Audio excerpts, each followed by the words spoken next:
Welcome to Bar Harbor.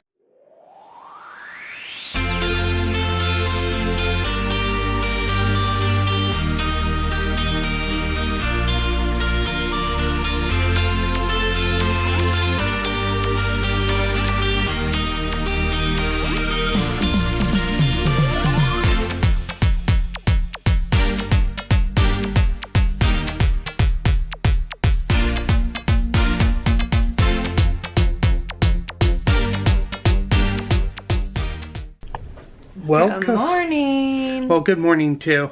Welcome to Acadia National Park in Bar Harbor in the state of Maine. Pick up another state today. Woo! First on deck is to go get some breakfast, and then we have to clear U.S. immigration here on the ship before we can go ashore. Once we have the clearance from U.S. immigration, then we are cleared to board the tender boat over to Bar Harbor. Expect to have a fun day. The weather looks amazing. It's not too hot, not too cold. So it should be a good day here in Maine. And of course, it's another day we can have lobster. So we look forward to having some fun. We won't be able to, of course, film immigration, but I should be able to film, you know, Getting off the boat. Getting off the boat, onto tender, yada yada yada. So yeah, off to breakfast, and we'll see what trouble we get into. It's her. It's always her.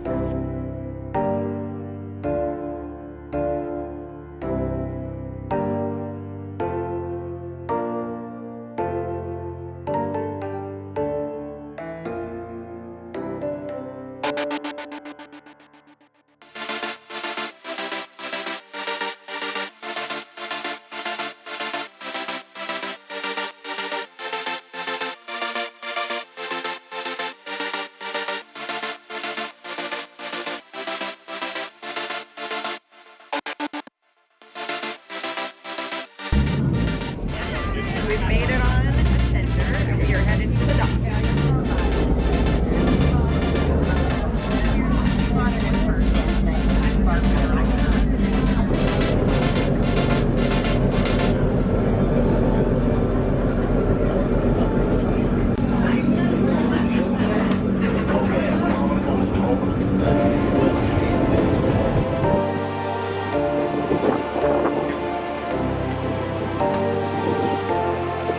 Welcome to Bar Harbor.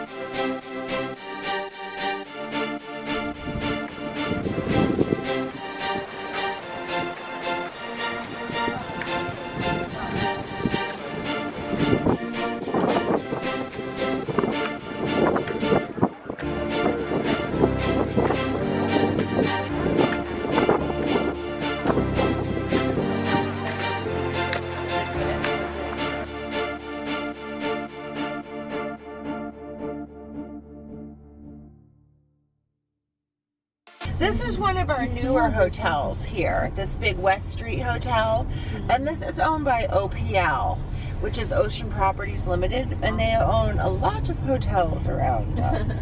And this is one of their hotels, the Harbor Side. Wow. Beautiful place.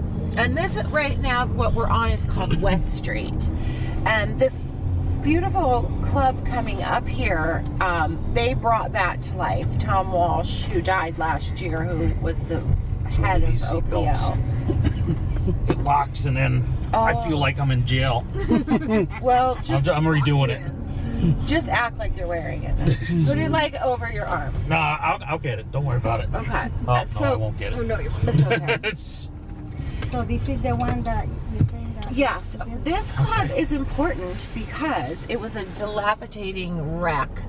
But back in the Gilded Age, like the end of the 1800s, early 1900s. This was a very rustic looking, but prestigious from the outside, prestigious club to be a part of. So it was like Pulitzer, Astor, Vanderbilt, the Dorrance family, Rockefeller, some Kennedys mixed in, the Fords.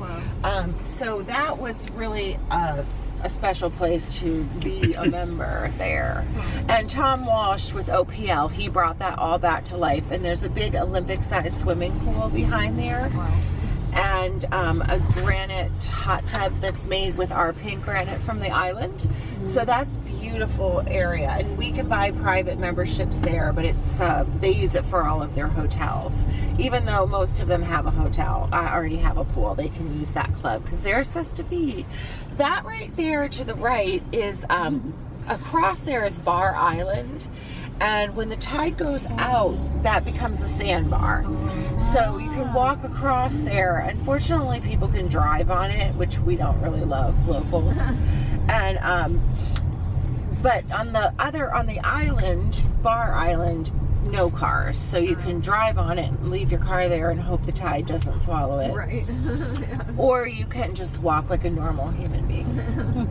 And these two, all of this row right here, these two have been inns for a long time. I've been here for 30 years. And these, we call these summer cottages. And these miraculously survived our Great Fire of 1947. And so these are kind of, this was a millionaire's row right here. And in the 30 years I've been here, they've really restored them and fixed them up, because even before our Great Fire, they had become sort of run down, and because of the, do I have to go that way? Oh, okay. Well, this is interesting, so you don't get to see the, we're going to miss the Seacoast Mission building. But they, because of the Great Depression and the stock market dropping, those were, even some of them were just kind of abandoned by the wealthy owners at that, of that era. But our, I guess we're gonna have to go in the park a different way. The fire burned for 10 days and it destroyed 17,000 acres. It destroyed over 30 of our really enormous, gorgeous hotels, over 180 private residences. And it all told burned approximately 17,000 acres. Acadia National Park.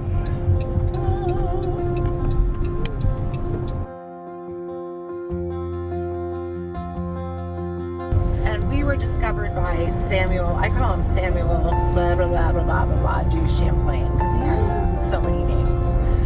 But when he got to this island and his ships came here, he must have thought this was a really weird place, because what he saw were our granite and our steep ledges, our mountainous area, and these weird looking evergreen trees that we have.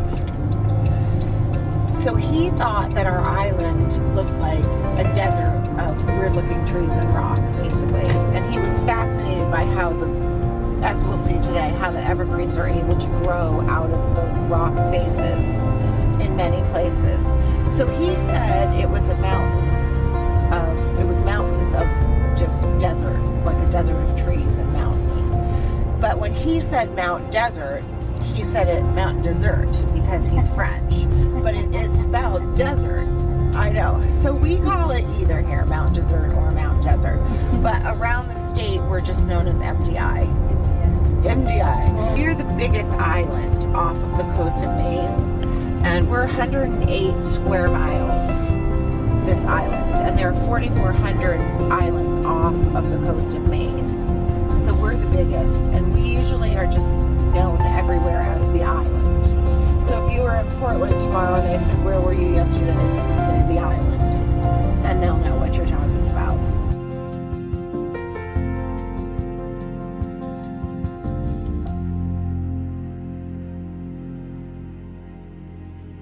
And these coping stones right here, these are our pink granite, and you'll see it throughout the day. But Rockefeller, J.D. Rockefeller was the first person to really start supervising the roads in Acadia. And the men who worked under him doing this, you can imagine there must have been a lot of blasting, and it must have been really awful work building this road up Cadillac. But they referred to those jaggedy, teeth-looking rocks as Rockefeller's teeth. And apparently he didn't have the best hygiene or the best teeth. So that they were probably pretty crabby, and they would have to move those Rockefeller's teeth. My mother reminded me, though, that many people did not have the best teeth in the 1930s, the 1920s and 30s.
can see the different lodges out there.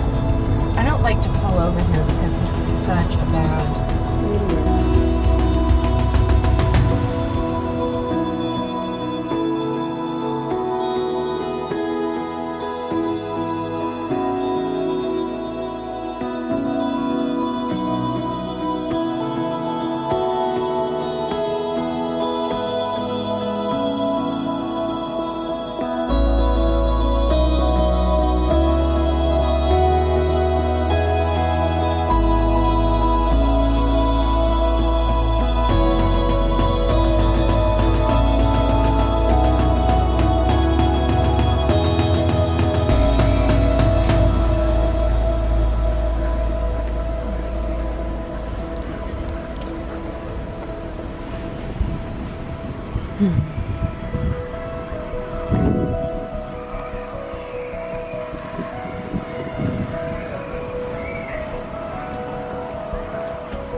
Field trip going on down here.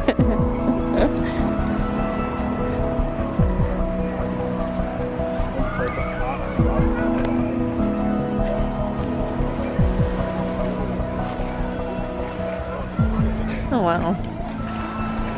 This is the only sand beach on that island. Really? The rest of them are the rocky coast of Maine. This is a really great view right here to if you look to your right. Oh man. And you're more than welcome to go down to the beach too.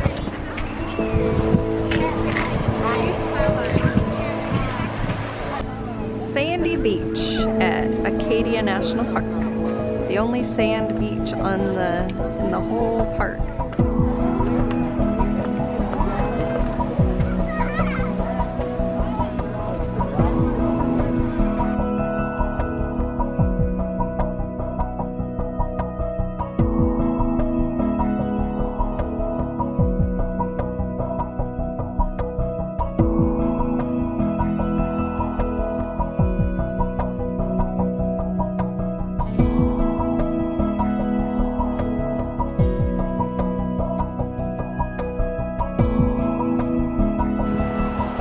This is like little caves.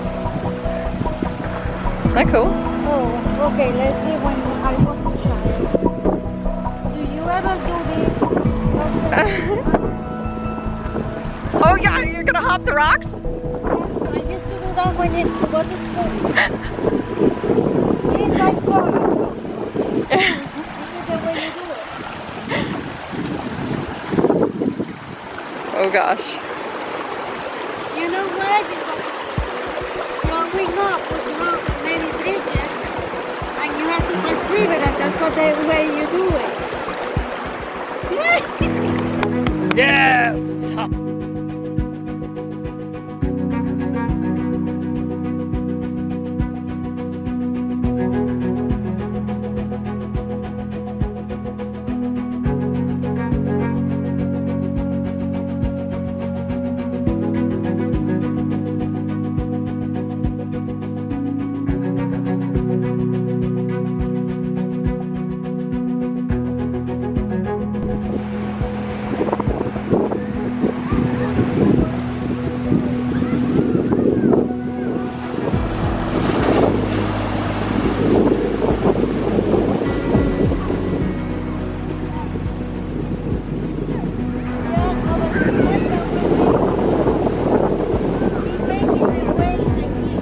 Oh yeah.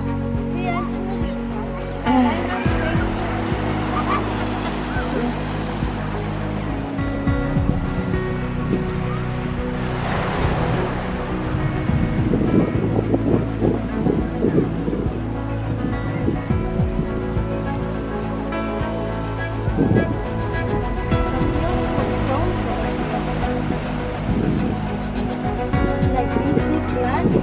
Mm-hmm.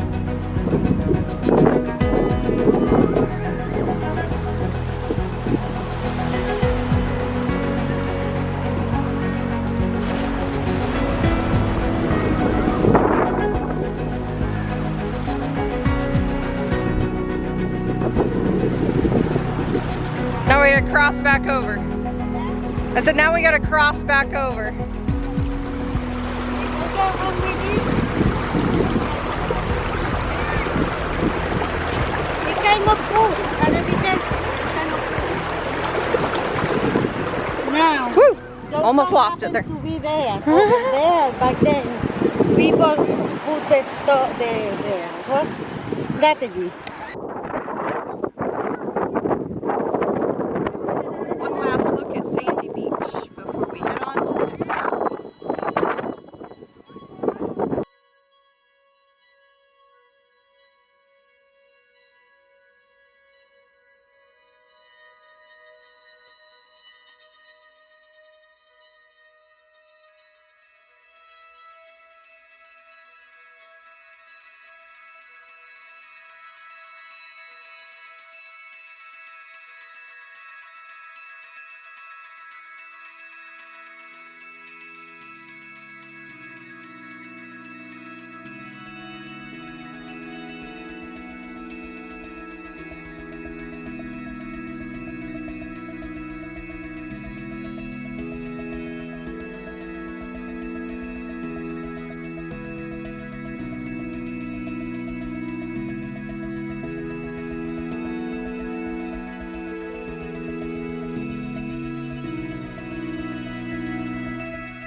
So this is called Thunder Hole. Yes, that's what one is. Can you imagine what it must be on a stormy day? Oh man, Yeah. I can't imagine. You probably get wet as well. Oh, I'm sure we would get soaked standing right here, for sure.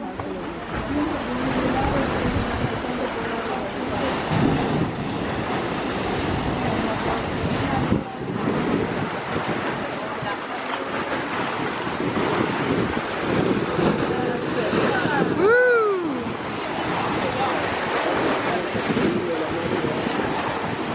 See if it'll do it again. Oh wow.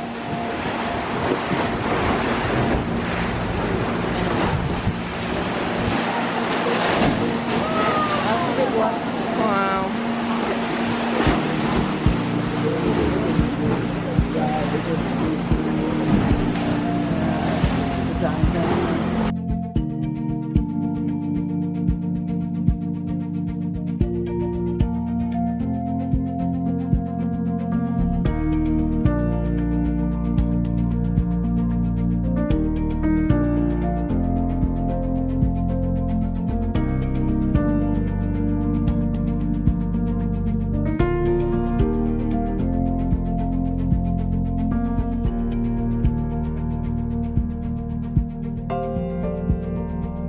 We have about a 16-foot tidal difference here. You can see that the tide isn't completely out all the way, and it's going to go quite a ways out, and there will be complete mud flats on either side. so people can walk in there, but it's really not